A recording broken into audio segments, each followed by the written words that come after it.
Kainos ir pelno santykio rodiklis. Tai vienas plačiausiai naudojamų investavimo vertinimo įrankių, padedantis nustatyti, kaip rinka vertina įmonės akcijų kainą, lyginant su jos uždirbamu pelnu. Šis rodiklis parodo, kiek investuotojų yra pasirengę sumokėti už vieną įmonės uždirbto pelno vienetą.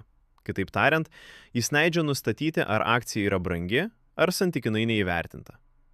Aukštas kainos ir pelno santykio rodiklis dažniausiai signalizuoja, kad investuotojai tikisi spartaus įmonės augimo ateityje, todėl yra pasirengę mokėti daugiau už dabartinį pelną.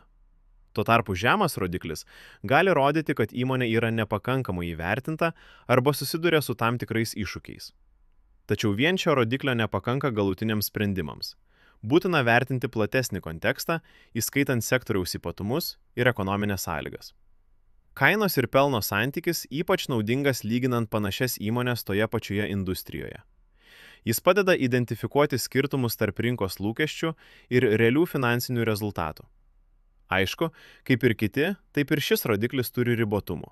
Jis remiasi pelnu, kuris gali svyruoti dėl apskaitos metodų ar vienkartinių įtakos veiksnių.